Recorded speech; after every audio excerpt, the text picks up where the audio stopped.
안녕하세요. 반갑습니다. 먼저 라이브 교회에서 첫 말씀을 전하게 하신 하나님께 영광을 드립니다.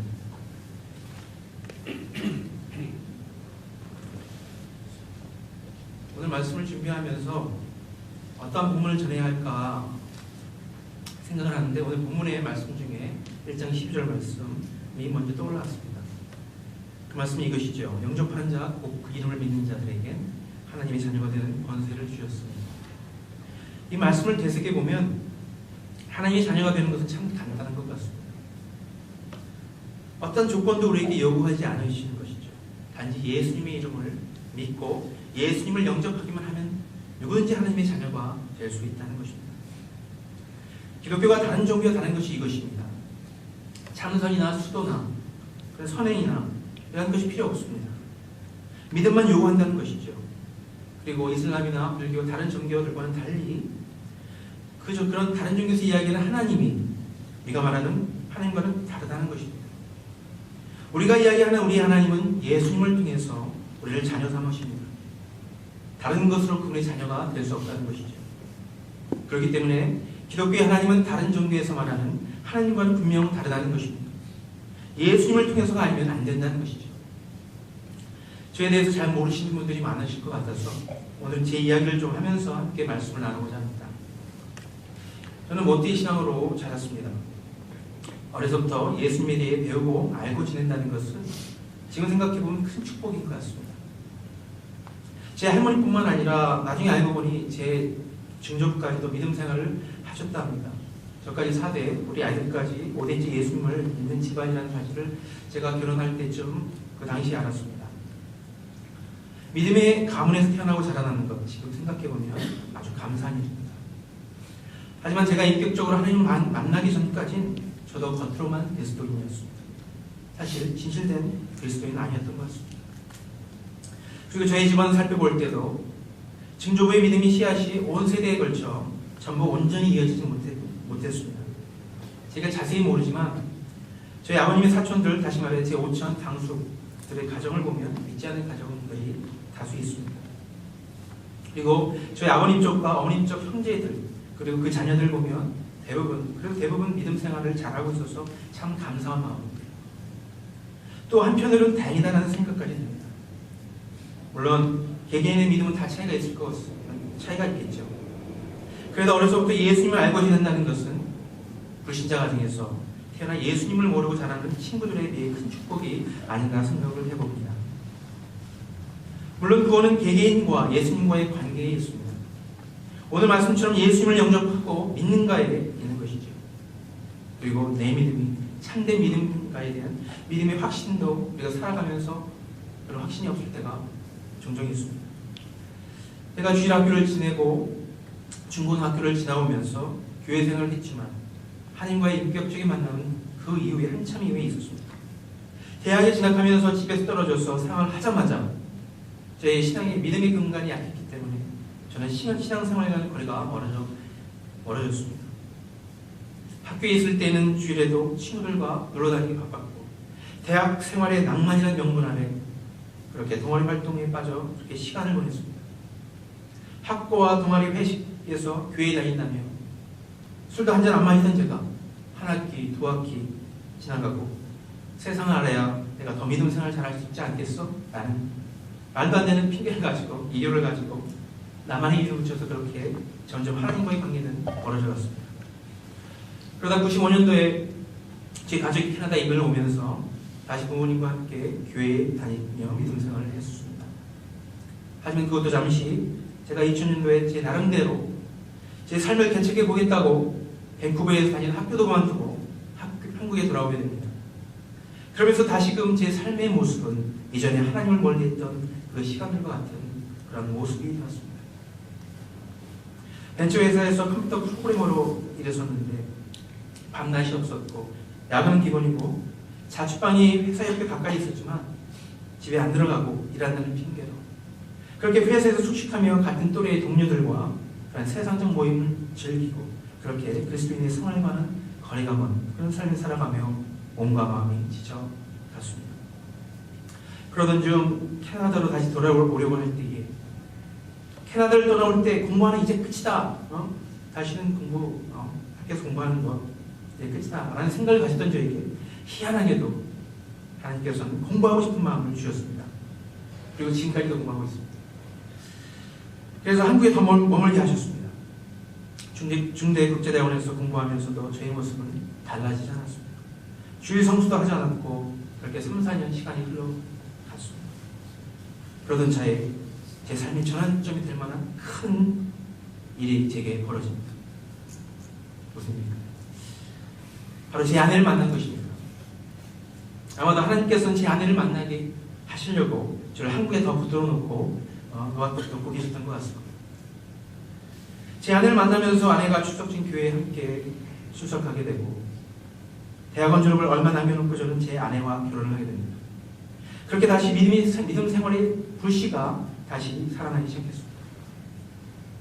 하지만 결혼 생활 가운데서도 교회 예배와 수모임을 통해서도 제 믿음이 성장하지 못하고 여전히 썬데이 크리스천의 모습을 벗어나지 못하는 제 자신을 발견합니다. 그러던 차에 밴쿠버에 있는 두 여동생의 회심을 목격하게 되죠. 교회만 오고 가던 동생들이 주변의 기도와 믿음의 교제를 통해서 변하고 기도의 은사와 여러 다른 은사들을 발견하고 열심으로 주님과의 만남을 소망하며 그렇게 사모하는 모습으로 변화된 모습을 듣게 됩니다. 이때 저는 한마디로 질투와 희생이 나타난 것 같습니다.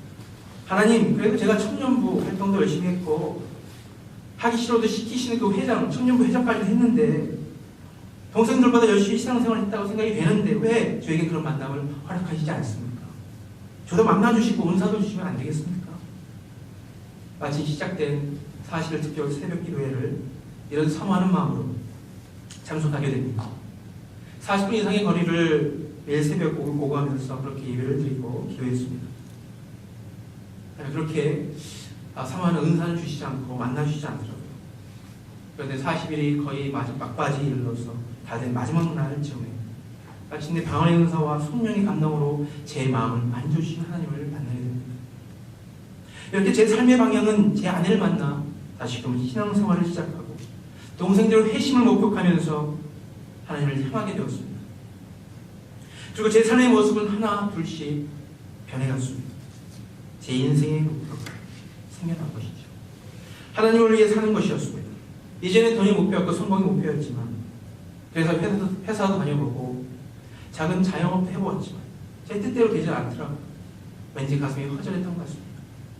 하지만 주님을 인격적으로 만나고부터 무슨 일을 하든지 그리스도인으로서 감당해야 할 것들을 찾아 해야지 하는 마음이 들었습니다. 하나님을 알고 싶은 마음이 들기 시작했습니다. 수모임에서 기도 한번 해보라고 시키면 어떠한 이유를 변명을 대서라도 회피하던 저의 모습이 이제는 하나님이 불러주시는 것에 감사하는 마음으로 순종하는 마음으로 나아가게 되었다는 것입니다. 그리고 더 나아가서는 신학을 공부해야겠다는 마음이 들기 시작했습니다. 남들 앞에 소개를 좋아하지 않았던 숙기 없던 제가 사람들 앞에 서야 하는 목회자 혹은 사역자가 되는 길은 쉽지 않은 결정이었습니다. 하지만 마음의 두려움은 없어지고 평안만이 있었습니다. 불안한 미래를 염려하는 저희 친구들도 만류를 했습니다. 하지만 저에게 항상 평안한 마음만이 있었습니다. 하나님을 알고 싶은 마음이 더 컸기에 저는 인생의 또 다른 전환점이 되는 미국 유학을 아내의 동의로 결정하게 됩니다. 어떻게 보면 늦은 나이에 모든 것을 뒤로 한 채 유학 가는 것은 쉽지 않은 결정이었지만 일사천리로 입학과 비자 문제 등 거치 문제 등이 해결되고 그렇게 LA에 있는 미국 신학교회에 진학하게 됩니다.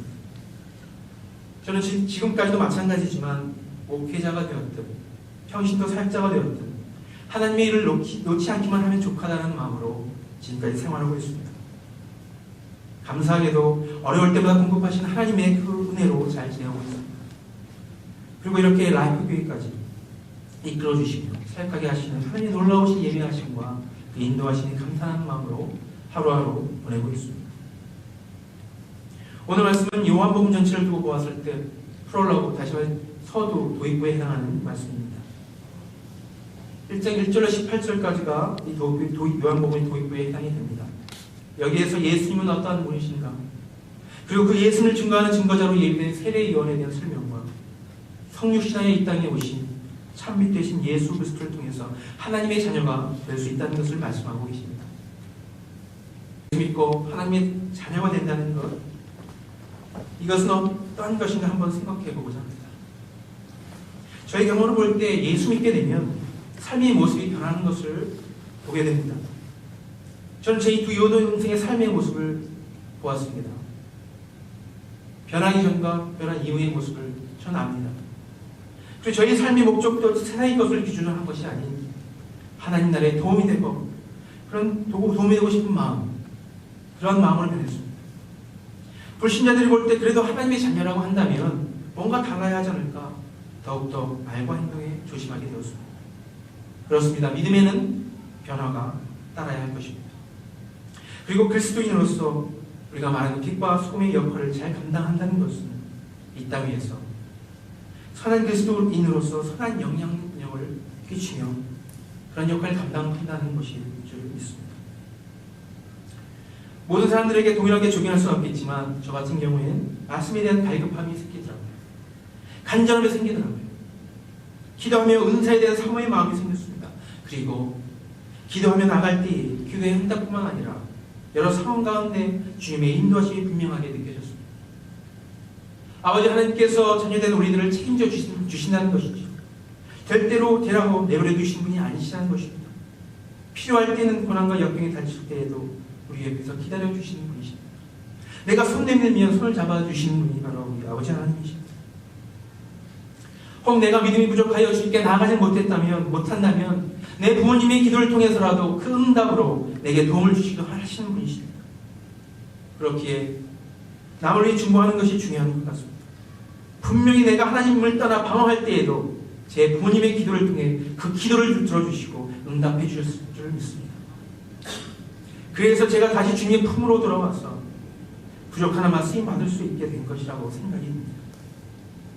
하나님의 자녀가 된다는 것은 부모의 신앙과는 별개이죠. 나와 하나님의 관계가 예수 그리스도를 통해서 성립될 때 비로소 우리는 하나님의 자녀가 되는 것입니다. 모태 신앙이지만 다른 길을 가는 경우를 보게 됩니다. 축복의 가정에서 태어나서 목회자 혹은 장로 권사 가정에서 부모의 신앙과는 다른 길을 걷는 형제 자매들을 봅니다. 부모의 교회에서의 모습과 가정의 모습이 다른 이중 수 없는 삶의 모습이 교회에서의 그런 모습과 동떨어질 때, 그리고 예수의 사랑이 우리 자녀들에게 전해지지 않을 때 우리의 아이들은 종종 그렇게 주님과 멀어지기도 합니다.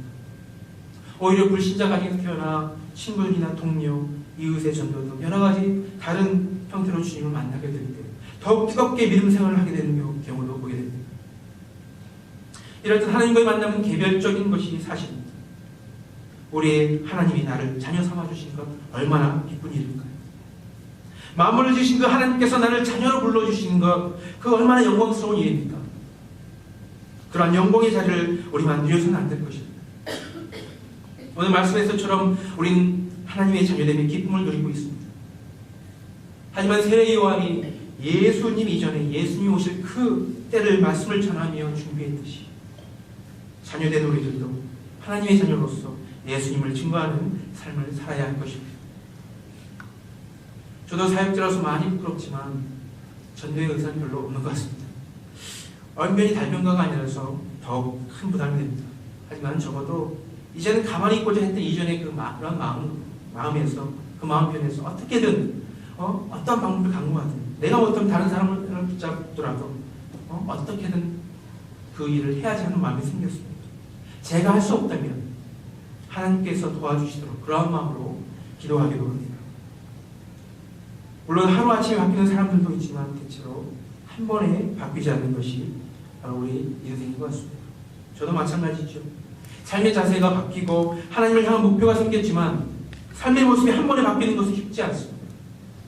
아직도 옛자아가 옛사람이 완전히 깨지지 못해서 실수하고 회개하는 삶을 반복하는 것이 사실입니다. 제가 보기엔 어떻습니까? 좀 순해 보이지 않습니까? 하지만 제가 가끔 욱한 것을 참지 못해서 집에서 큰 낭패를 보는 경우가 종종 있습니다. 그 이후에는, 그런 일이 생긴 이후에는 제가 수습하기 위해서 제 아내에게 조금 많이 용서를 구하기도 하는데 그 횟수가 줄어들고 있어서 참 감사할 따름입니다. 그런 상황이 되면 기도하기도 싫고 기도도 되지 않았었습니다. 하지만 이제는 기도가 조금씩 되고 금방 관계가 회복이 되는 것을 느낍니다. 하지만 이러한 모습은 아마 평생 갈 것 같아요. 그것이 바로 죄성을 가진 인간의 모습인 것 같습니다. 하지만 매 순간의 모습 가운데 하나님께로 향해 한 걸음 한 걸음 나아갈 수 있는 것이 하나님의 자녀됨이 큰 축복이 아닌가 생각이 됩니다. 하나님의 자녀가 되지 못했다면 우리는 누구에게로 향해 갈 것입니까? 혹은 무엇을 향하여 나가야겠습니까? 비록 어디를 향한들 예수 그리스도 없이 나아가는 것이 헛된 것임을 기억하여 주시기 바랍니다. 오늘 말씀을 통해서 하나님의 자녀됨의 기쁨을 다시 한번 누리는 저와 여러분 되시길 주님의 이름으로 축원합니다. 먼저 예수님은 어떠한 분이십니까? 요한복음 1장 1절을 제가 읽겠습니다. 태초에 말씀이 계십니다.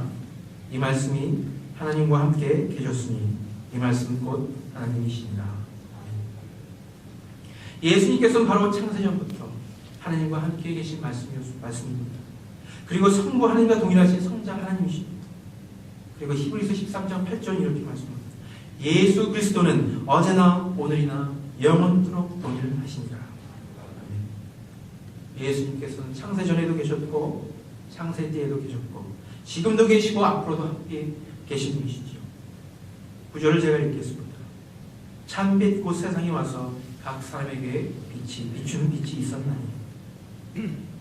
그 말씀이신 예수님께서 이 땅에 빛으로 오셔서 각 사람을 비추십니다. 예수님께서 육신을 입고 이 땅에 오셨던 그 2000년 전뿐만 아니라 지금도 각 사람을 비추고 계십니다. 그분은 참빛이십니다. 그리고 각 사람을 비추시는 빛이십니다.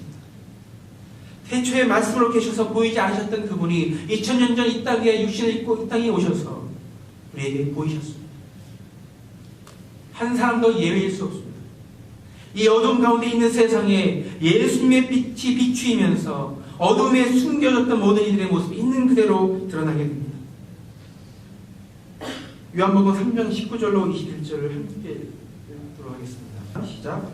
그 정죄는 이것이니 곧 빛이 세상에 왔을 때 사람들이 자기 믿음과 악함으로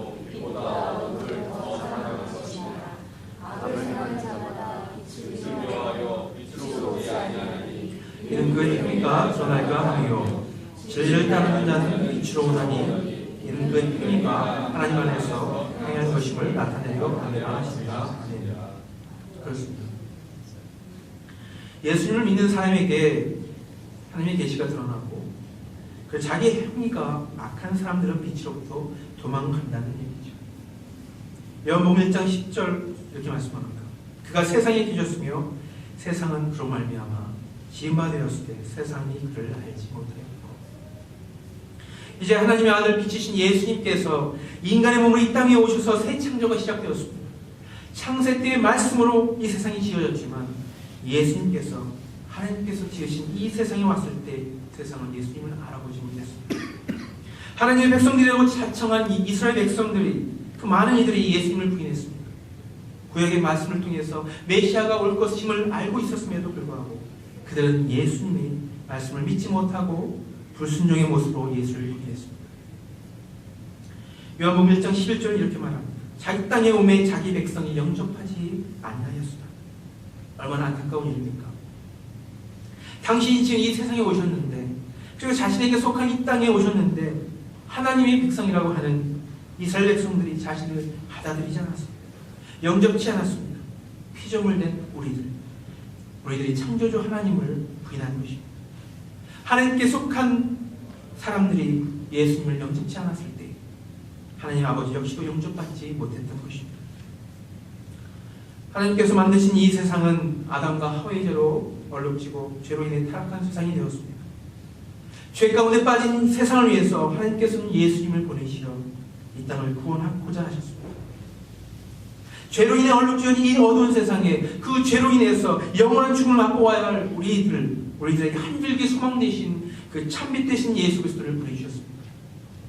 하나님은 우리를 사랑하시기에 포기하지 않으시고 하나님 아들 예수 그리스도를 이 땅에 보내주신 것입니다. 요한복음 1장 4절에 이렇게 말씀합니다. 그 안에 생명이 있었으니 이 생명은 사람들의 빛이라. 예수 그리스도는 생명이십니다. 그렇기 때문에 오직 예수 그리스도를 통해서만 영원한 생명을 얻을 수 있는 것입니다. 마가복음 10장 45절에 이렇게 말합니다. 인자가 온 것은 섬김을 받으려 함이 아니라 도리어 섬기려 하고 자기 목숨을 많은 사람의 대속물로 주려 함이니라.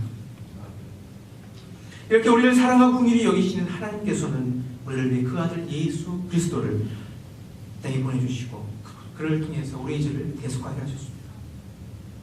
21세기인 지금도 어둠 가운데 살아가는 많은 사람들이 있습니다. 예수님을 몰라서 예수님에 대해 듣고도 보고도 마음이 다쳐서 마음이 굳어져서 그렇게 욕하고 핍박하는 사람들도 있습니다. 예수 그리스도를 통해서 우리들과 새 언약을 맺으신 그 하나님의 그 은혜에도 불구하고 아직도 예수 그리스도를 부인하는 사람들이 있는 것이죠. 이런 것은 하나님의 자녀된 우리들에게 큰 책임으로 다가오게 되죠. 우리만 예수 믿을 때 주어지는 그 축복을 누려서는 안 될 것입니다. 우리에게는 하나님의 자녀됨의 기쁨과 축복과 더불어 분명 해야 할 의무도 주신 점 있습니다. 예수께서 주신 그 사명을 온전히 감당하는 저와 여러분 되시기를 주님의 이름으로 축원합니다. 두 번째로 하나님의 자녀가 된다는 것은 무엇을 의미하는가? 먼저 하나님의 자녀는 어떻게 될 수 있을까요? 요한복음 1장 12절을 함께 읽었으면 좋겠습니다. 요한복음 1장 12절. 영접한 자 곧 그 이름을 믿는 자들에게는 하나님의 자녀가 되는 권세를 주셨습니다. 다시 한번 읽겠습니다. 요한복음 1장 12절입니다. 영접한 자 곧 그 이름을 믿는 자들에게는 하나님의 자녀가 되는 권세를 주셨으니. 그렇습니다. 예수님의 이름을 믿으면 됩니다. 다시 말해 예수님을 나의 구세주로 고백하며 영접하기만 하면 된다는 것입니다. 그리고 그러면 이 땅을 창조하신 그 전능하신 하나님의 자녀가 될 수 있는 축복을 누릴 수 있는 것이죠. 이 땅 위에 죄로 인해 죽을 수밖에 없는 우리를 그 사랑을, 그 하나님의 사랑을 통해서 하나님 우리를 사랑하시기 때문에 그 사랑의 하나님께서는 포기하지 않으신 것이죠. 예수 그리스도를 통해서 새 창조를 통한 세상을 구원하시길 원하셨습니다. 지금도 원하시고 계시죠. 예수를 알지 못하는 사람들에게 기독교에서 말하는 군이 너무 쉬워, 믿기 어려울 때가 있습니다. 뭐 그리 쉬워? 그냥 예수 믿기만 하면 된다고? 그렇게 쉽다고? 믿을 수 없는데? 네, 그렇게 쉽습니다. 예수 그리스도만 믿으면 됩니다. 믿기만 하면 하나님께서 나머지는 다 해주십니다. 나의 길을 인도하시는 분이 바로 나의 아버지 하나님이시기 때문에 그렇습니다. 하나님의 자녀가 되면 바로 이러한 특권을 누릴 수 있는 것입니다. 다행히 예수님이 이 땅에 오신 후에 예수님을 부인하는 사람들도 많이 있었지만 그 가운데 예수의 12 제자들처럼 예수 그리스도를 따르는 사람들도 있었습니다. 그리고 그 이후에 많은 사람들이 예수 그리스도를 따랐습니다. 그리고 2000년이 지난 지금까지도 예수님을 따르는 사람들이 많이 있고 그리고 계속된 성령님의 역사하심으로 인해 예수 그리스도를 통해서 하나님께 돌아오는 주의 자녀들을 보고 있습니다. 요한복음 1장 13절은 이렇게 말씀합니다. 이는 혈통으로나 육정으로나 사람의 뜻으로나 나지 아니하고 오직 하나님께로부터 난 자들이니라. 아멘. 그렇습니다. 하나님의 자녀가 되는 것은 믿음으로 되는 것이지 다른 방법으로 될 수는 없습니다. 13절에서처럼 믿는 부모에게 태어났다고 저절로 하나님의 자녀가 되는 것이 아닙니다. 내 자신이 예수님과의 관계를 통해서 하나님의 자녀가 될 수 있는 것이죠. 그리고 사람의 힘과 뜻으로 되는 것도 아닙니다. 하나님의 자녀가 되는 것은 우리의 힘을 초월하는 것입니다. 그것은 바로 오직 우리가 예수 그리스도를 통해서 하나님과의 관계를 맺을 때 하나님께서 우리에게 하나님의 자녀임을 인정해 줄 때 되는 것입니다. 예수 그리스도를 통해서 이 세상은 하나님을 만나게 되었습니다. 그리고 하나님께서는 우리가 예수님을 나의 구원자로 고백할 때 개인적으로 우리 한 사람 한 사람을 만나주시고 성령님을 통하여 우리를 만져주십니다. 고린도전서 3장 16절을 함께 읽겠습니다. 고린도전서 3장 16절 읽겠습니다. 시작. 너희는 너희가 하나님의 성령인 것과 하나님의 성령이 너희 안에 계신 것을 알지 못하느냐. 그렇습니다. 우리는 하나님의 성령입니다. 예수 믿을 때에 하나님의 성령이 우리 안에 각 사람 안에 계시는 것이죠. 고린도전서 10장 27절 이렇게 말씀합니다. 너희는 그리스도의 몸이요 지체의 각 부분이라. 그리고 이렇게 우리는 교회의 머리 되신 그리스도의 그 몸된 지체가 되었고 한 교회를 이룬다는 것입니다. 이렇게 우리는 하나님의 교회가 되었습니다. 이 땅 위에서 예수 그리스도를 전하는 교회가 되었습니다. 하나님의 자녀된 분명한 축복입니다. 그 안에 분명한 기쁨이 있습니다. 그리고 그 축복 가운데서도 우리가 해야 할 것이 있습니다. 우리 자신이 하나님의 자녀라면 이 교회의 역할을 각 사람이 말씀과 삶으로 이 땅에서 증명해야 할 것입니다. 두 번째로 하나님의 자녀가 되는 축복은 무엇일까 생각해 보았으면 합니다. 그렇다면 우리 하나님은 어떠한 분인가요? 우리의 아버지 되신 하나님께서는 어떠한 분이시길래 우리가 하나님의 자녀가 되는 그러한 자녀가 될 때 받는 축복이 그렇게 큰 것일까? 먼저 하나님 아버지는 사랑이십니다. 로마서 8장 15절은 이렇게 말씀합니다. 너희는 다시 무서워하는 종의 영을 받지 아니하고 양자의 영을 받았으므로 우리가 아빠 아버지라고 부르짖느니라. 우리는 예수 믿기 전에는 죄로 인해 심판을 받아야 할 그러한 운명이었습니다. 하지만 아버지 하나님께서는 우리를 위해 독생자 예수님을 보내주시고 십자가에 못 박으심으로 우리에게 내릴 형벌을 대신하게 하셨습니다. 그렇기 때문에 우리는 최후 심판 때문에 두려움에 떨 필요가 없는 것이죠. 하나님 아버지는 우리의 사랑이십니다. 그 사랑하는 자녀들이 바로 우리인 것임을 잊지 마시기 바랍니다. 두 번째로 하나님 아버지는 필요를 채워주시는 분입니다. 빌립보서 4장 19절 이렇게 말씀합니다. 나의 하나님이 그리스도 예수 안에서 영광 가운데 그 풍성한 대로 내 모든 쓸 것을 채우시리라. 네. 하나님 아버지께서는 우리가 필요할 때를 하시고 채워주시는 분이십니다. 우리가 먹을 것 입을 것 등 이 땅에서 먹고 사는 것 때문에 아둥바둥 하는 것 그렇게 걱정하며 아둥바둥 산다면 이 땅에서 기쁨을 누리고 사는 것이 어려울 것입니다. 그렇기 때문에 하나님께서는 우리의 필요를 아시며 때마다 채워주시는 그런 분이심을 믿으시기 바랍니다. 세 번째로 아버지 하나님께서는 성령님을 통해서 우리를 인도하시고 우리를 훈련시키시는 분이십니다. 로마서 8장 14절에 이렇게 말씀합니다. 물론 하나님의 영으로 인도함을 받는 사람은 곧 하나님의 아들이라. 아멘. 우리가 갈 바를 몰라 방황할 때에 믿는 자에게 내주어진 성령 하나님께서 성경 말씀을 통해서 그리고 기도를 통해서 여러 상황을 통해서 우리를 훈련시키시도록 하시며 그 가운데서 의의 길로 인도해 주십니다. 이렇게 우리를 사랑하시는 하나님의 자녀가 된다면 우리는 하나님의 상속자가 됩니다. 베드로전서 1장 4절은 이렇게 말씀합니다. 썩지 않고 더럽지 않고 쇠하지 아니하는 유업을 입게 하시다니 곧 너희를 위하여 하늘에 간직하시는 것이라. 그렇습니다. 하나님께서는 그 하나님의 유업을 하늘에 간직하고 계십니다. 이 땅의 유업은 잠시 지나가지만 하늘의 유업은 영원한 것이죠. 그 하나님의 유업을 온전히 이어받는 하나님의 자녀가 되기를 주님의 이름으로 축원합니다. 오늘 말씀을 통해서 우리는 예수님이 어떠한 분이신가에 대해 보았습니다. 그분은 하나님의 독생자이시고 태초부터 말씀으로 계신 분이시고 2000년 전 이 땅에 인간의 몸으로 오셔서 우리를 구원하신 분이십니다. 그 예수님을 통해서 우리는 영원히 죽을 우리의 죄를 사함받고 영원한 생명을 얻게 되었습니다. 그리고 그 예수님을 통해서 우리는 하나님의 자녀가 되는 특권과 권세를 누리게 되었습니다. 그리고 하나님의 자녀로서 기쁨의 삶을 살게 된 것이죠. 하나님의 자녀가 되는 것은 천국의 유업을 받는 특권임을 잊지 마시기 바랍니다.